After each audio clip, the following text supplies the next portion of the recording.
नमस्कार बंधुरा नतून एक भिडियोते आपनादेर सकलके जानाई स्वागतम। पश्चिमबंगेर आबहावा निये एकटी बड़सड़ो आपडेट उठे एलो। बेश कयेकदिन धरे पश्चिमबंगेर जेलाय जेलाय मेघला आकाश, रोदेर देखा नेই। आकाश कবে পরিষ্কার হবে এখনো পর্যন্ত আবহাওয়া দপ্তর ঠিকঠাক তথ্য দিতে পারছে না। আর এরই মধ্যে নতুন একটি আপডেট উঠে এলো, যেখানে জানানো হচ্ছে যে বঙ্গোপসাগরে ফের নতুন একটি নিম্নচাপ তৈরি হতে চলেছে। আগামী কিছুদিনের মধ্যে কিন্তু উত্তর পশ্চিম বঙ্গোপসাগর সংলগ্ন অঞ্চলে অর্থাৎ ওড়িশা এবং পশ্চিমবঙ্গ উপকূল সংলগ্ন অঞ্চলে বঙ্গোপসাগরে একটি ঘূর্ণাবর্ত তৈরি হবে। সেই ঘূর্ণাবর্ত আরও কিছুটা ঘনীভূত হয়ে নিম্নচাপে পরিণত হবে এবং এই নিম্নচাপের ফলে কিন্তু দক্ষিণবঙ্গের বেশ কয়েকটা জেলাতে আগামী বেশ কিছুদিন বৃষ্টির পরিমাণ কিন্তু আবারও বাড়তে পারে। তবে এর মধ্যে একাধিক ঘূর্ণাবর্ত অবস্থান করছে পশ্চিমবঙ্গের বিভিন্ন অংশে এবং একই সঙ্গে মৌসুমি অক্ষরেখাও সক্রিয় রয়েছে, যার ফলে উত্তর থেকে দক্ষিণ বৃষ্টিপাত কিন্তু অব্যাহত থাকবে এবং মেঘলা আকাশও কিন্তু অব্যাহত থাকবে পশ্চিমবঙ্গ জুড়ে। তো ইতিমধ্যে আবহাওয়া দপ্তর থেকে যে লেটেস্ট আপডেটটি দেওয়া হয়েছে যে নিম্নচাপ সংক্রান্ত এবং সেই সঙ্গে কোথায় কোথায় কেমন বৃষ্টিপাত হতে পারে সমস্ত কিছু আপনাদেরকে জানাবো এই ভিডিওটির মাধ্যমে। তো ভিডিওটি ভালো লেগে থাকলে এবং ইনফরমেটিভ বলে মনে হয়ে থাকলে অবশ্যই আপনারা ভিডিওটা একটি করে লাইক করে দেবেন, ভিডিওটি প্রচুর শেয়ার করে অন্যদেরকেও জানিয়ে দেবেন এবং সেই সঙ্গে নতুন দর্শক হয়ে থাকলে লেটেস্ট ভিডিওর আপডেট সবার প্রথমে পাওয়ার জন্য চ্যানেলটিকে সাবস্ক্রাইব করে নিয়ে পাশে থাকা বেল আইকনে ক্লিক করে অল নোটিফিকেশন অপশানটিকে অন করে রাখবেন। লেটেস্ট আপডেট আপনারা সবার প্রথমে পেয়ে যাবেন। তো বন্ধুরা, প্রথমে আমরা দেখে নেব এই মুহূর্তে লেটেস্ট স্যাটেলাইট ইমেজ বা উপগ্রহ চিত্র থেকে আবহাওয়া সংক্রান্ত কী কী লেটেস্ট আপডেট পাওয়া যাচ্ছে। তো এই মুহূর্তে আপনারা দেখতে পাচ্ছেন লেটেস্ট স্যাটেলাইট ইমেজ, যেখানে আমরা দেখতে পাচ্ছি এই মুহূর্তে দিল্লির ওপর যে ঘূর্ণাবর্ত ছিল সেই ঘূর্ণাবর্ত কিন্তু কিছুটা পশ্চিম দিকে সরে গেছে। এই মুহূর্তে রাজস্থানের ওপর অবস্থান করছে ঘূর্ণাবর্তটি। একই সঙ্গে এই ঘূর্ণাবর্তের ওপর দিয়ে কিন্তু একটা ট্রাফ রেখা চলে গিয়েছে সেন্ট্রাল ইন্ডিয়ার ওপর দিয়ে এবং সেটা বঙ্গোপসাগরে গিয়ে কানেক্টেড হয়েছে। বঙ্গোপসাগরে কিন্তু একটা ঘূর্ণাবর্ত তৈরি হতে চলেছে এবং সেই ঘূর্ণাবর্তটি কিন্তু আগামী বেশ কিছুদিনের মধ্যেই নিম্নচাপে পরিণত হতে পারে। এছাড়া আমরা দেখতে পাচ্ছি পশ্চিমবঙ্গের বিভিন্ন দিকে একাধিক ঘূর্ণাবর্ত রয়েছে। বিহারের ওপর একটা ঘূর্ণাবর্ত রয়েছে, একই সঙ্গে ঝাড়খণ্ডের ওপর একটা ঘূর্ণাবর্ত রয়েছে, উত্তর বাংলাদেশের ওপর কিন্তু একটা ঘূর্ণাবর্ত রয়েছে এবং মণিপুরের ওপর একটা ঘূর্ণাবর্ত রয়েছে। এই সমস্ত ঘূর্ণাবর্ত এবং মৌসুমি অক্ষরেখার ফলে পশ্চিমবঙ্গের বিভিন্ন জেলায় জেলায় কিন্তু মেঘলা আকাশ বিরাজমান রয়েছে, কোথাও কোথাও বৃষ্টিপাতও হচ্ছে। ওকে, এছাড়া বন্ধুরা আপনাদেরকে জানিয়ে দিয়েছিলাম যে ইতিমধ্যে কিন্তু গোটা দেশ জুড়েই মৌসুমি বায়ু প্রবেশ করেছে। দক্ষিণ পশ্চিম মৌসুমি বায়ু গোটা দেশকে কভার করে গেছে।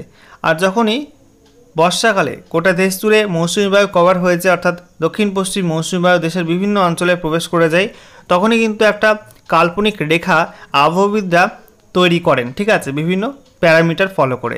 সেটাকে বলে মৌসুমি অক্ষরেখা বা অ্যাক্সিস অফ মনসুন ট্রাফ। এবং এই যে অ্যাক্সিস অফ মনসুন ট্রাফ, এটা যেদিকে মুভমেন্ট করে সেদিকে কিন্তু বৃষ্টিপাতের মাত্রা বেড়ে যায়। যেমনটা আপনারা দেখতে পাচ্ছেন এই মুহূর্তে সেন্ট্রাল ইন্ডিয়ার ওপর দিয়ে পশ্চিম থেকে পূর্ব দিকে এই ট্রাফ রেখা বিরাজমান রয়েছে এবং এই জন্য কিন্তু এই সমস্ত অঞ্চলে দেখতেই পাচ্ছেন সেন্ট্রাল ইন্ডিয়ার ওপর দিয়ে, অর্থাৎ এখানে আমরা দেখতে পাচ্ছি রাজস্থান থেকে শুরু করে তারপরে গুজরাট হয়ে মধ্যপ্রদেশ, ছত্তিশগড়, ঝাড়খণ্ড হয়ে পশ্চিমবঙ্গ দিয়ে কিন্তু এখানে আমরা দেখতে পাচ্ছি বঙ্গোপসাগরে প্রবেশ করেছে। তো এই যে রেখা, কাল্পনিক trough Rekha Axis of monsoon trough, এর দুই সাইডে কিন্তু বৃষ্টিপাত চলে।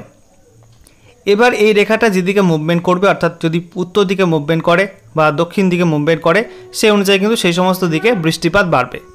এবারে অনলাইন ওয়েদার সিস্টেম থেকে আপনাদেরকে লাইভ দেখিয়ে দেবো যে বঙ্গোপসাগরে যে নতুন নিম্নচাপ তৈরি হতে চলেছে সেটি কোন অঞ্চলে তৈরি হবে এবং ঠিক কবে নাগাদ তৈরি হতে চলেছে। তো এই মুহূর্তে আপনারা দেখতে পাচ্ছেন যে আজকে 4 জুলাই 2024 তারিখ রাত্রিবেলা এই মুহূর্তে কিন্তু বঙ্গোপসাগরে তেমন কোনো উল্লেখযোগ্য গতিবিধি লক্ষ্য করা যাচ্ছে না। তবে সময় যত গড়াবে বঙ্গোপসাগরে কিন্তু নতুন একটি গতিবিধি লক্ষ্য করা যাবে। আপনাদেরকে প্লে করে দেখাচ্ছি। 4 তারিখে কোনো রকম অ্যাক্টিভিটি লক্ষ্য করা যাবে না। এরপর 5 তারিখ শুক্রবারও কিন্তু তেমন কোনো গতিবিধি বঙ্গোপসাগরে লক্ষ্য করা যাবে না, তবে মেঘের সমাগম ঘটবে। এরপরে আপনাদেরকে দেখিয়ে দিই 6 তারিখের পর থেকে কিন্তু বঙ্গোপসাগরে বায়ুর একটা মোচড় তৈরি হবে। দেখতেই পাচ্ছেন যে 6 তারিখে বঙ্গোপসাগরের উত্তর পশ্চিমাঞ্চলে কিন্তু একটা বায়ুর মোচড় তৈরি হচ্ছে এরকমভাবে। তারপরে একটু প্লে করে দেখিয়ে দিই, আরও কিছুটা মোচড় নেবে বায়ু। দেখতেই পাচ্ছেন যে 7 তারিখে ভোরের দিকে কিন্তু বায়ু অনেকটা মোচড় নিচ্ছে এবং একটা ঘূর্ণাবর্তের মতো পরিস্থিতি কিন্তু তৈরি হচ্ছে উত্তর পশ্চিম বঙ্গোপসাগরের অঞ্চলে। দেখতেই পাচ্ছেন, আরও একটু প্লে করে আপনাদেরকে ভালো করে দেখিয়ে দিই। দেখতে পাচ্ছেন যে রবিবার 7 তারিখ দুপুরবেলার দিকে কিন্তু নিম্নচাপটি তৈরি হচ্ছে। ঠিক আছে, দেখতে পাচ্ছেন যে ঘূর্ণাবর্ত আকারে রবিবার 7 তারিখ বিকালের পর থেকে কিন্তু নিম্নচাপ তৈরির প্রক্রিয়া শুরু হয়ে যাবে এবং ধীরে ধীরে এটা ঘনীভূত হয়ে পশ্চিমবঙ্গ এবং সেই সঙ্গে ওড়িশা উপকূলের দিকে আছড়ে পড়ার সম্ভাবনা রয়েছে, তেমনটা কিন্তু অনলাইন ওয়েদার সিস্টেম থেকে দেখাচ্ছে। দেখতেই পাচ্ছেন যে এটা পশ্চিমবঙ্গ উড়িষ্যা উপকূলের দিকে কিন্তু এই সমস্ত অঞ্চলের দিকে কিন্তু অগ্রসর হচ্ছে। ঠিক আছে, এবারে আমরা দেখে নেব আবহাওয়া দপ্তর থেকে রাজ্যের আবহাওয়ার পূর্বাভাস নিয়ে যে লেটেস্ট আপডেটটি উঠে আসছে সেখানে কী জানা হয়েছে। তো বলা হচ্ছে একাধিক ঘূর্ণাবর্ত ও নিম্নচাপ অক্ষরেখার উপস্থিতির কারণে বর্ষা আপাতত গোটা রাজ্যে সক্রিয় থাকবে। দক্ষিণ ও উত্তরবঙ্গের বেশ কয়েকটা জেলায় ভারী বৃষ্টির পূর্বাভাস দেওয়া হয়েছে। বর্ষা মরশুম শুরু হওয়ার পর থেকে মূলত উত্তরবঙ্গের হিমালয় সংলগ্ন 5 জেলায় ভারী থেকে অতি ভারী বৃষ্টি হচ্ছিল। এবার উত্তরবঙ্গের মালদহ, দক্ষিণ দিনাজপুর,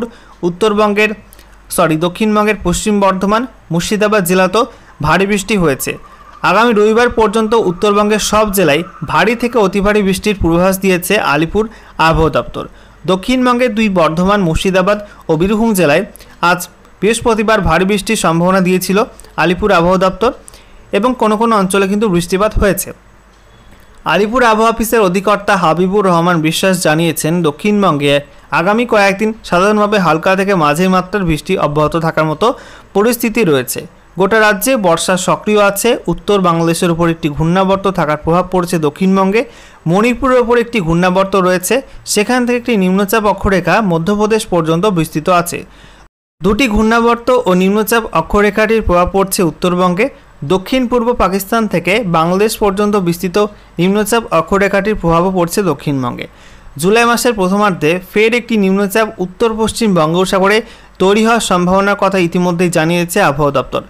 এটা হলে দক্ষিণবঙ্গে বৃষ্টির মাত্রা আরও বাড়তে পারে। তো দেখতেই পাচ্ছেন বন্ধুরা, যেটা আপনাদের একটু আগেই অনলাইন ওয়েদার সিস্টেম থেকে দেখালাম যে জুলাই মাসের প্রথমার্ধে কিন্তু ফের একটি নিম্নচাপ উত্তর পশ্চিম বঙ্গোপসাগরে অর্থাৎ পশ্চিমবঙ্গ সেই সঙ্গে সংলগ্ন ওড়িশা উপকূলে তৈরি হওয়ার সম্ভাবনার কথা জানিয়েছে আবহাওয়া দপ্তর এবং এটা হলে দক্ষিণবঙ্গের জেলাগুলো কিন্তু ফের বৃষ্টির মাত্রা বাড়তে পারে। বন্ধুরা, এই যে বঙ্গোপসাগরে নতুন নিম্নচাপ তৈরি হচ্ছে, এর ফলে উড়িষ্যা উপকূল সেই সঙ্গে পশ্চিমবঙ্গের দক্ষিণবঙ্গের বিভিন্ন জেলা এবং উপকূলবর্তী অঞ্চলে কিন্তু বৃষ্টি যেমন বাড়বে, একই সঙ্গে পাল্লা দিয়ে কিন্তু ঝোড়ো হাওয়া বাড়তে চলেছে, অর্থাৎ হালকা ঝড়ের সম্ভাবনা কিন্তু রয়েছে পশ্চিমবঙ্গ এবং ওড়িশা উপকূল অঞ্চলে। ঠিক আছে, যেমনটা বায়ুর গতিবেগ দেখাচ্ছে বা বায়ুর ঝাপটা এই মুহূর্তে দেখাচ্ছে যে 7 তারিখ নাগাদ অর্থাৎ 7ই জুলাই নাগাদ বঙ্গোপসাগরে যে সমস্ত অঞ্চলে নিম্নচাপ তৈরি হওয়ার কথা সেখানে কিন্তু বায়ুর গতিবেগটা উল্লেখযোগ্যভাবে বৃদ্ধি পাচ্ছে, যেখানে গাস্টিং উইন্ড স্পিড দেখাচ্ছে 50 কিলোমিটারের ওপরে। ঠিক আছে, তো 50 কিলোমিটার ওপরে গতিবেগ নিয়ে এই ঘূর্ণাবর্ত তৈরি হচ্ছে বা নিম্নচাপ তৈরি হচ্ছে এবং যেটা বৃষ্টির সঙ্গে সঙ্গে কিন্তু ঝোড়ো হাওয়া দিতে পারে পশ্চিমবঙ্গের বিভিন্ন উপকূলবর্তী অঞ্চলে।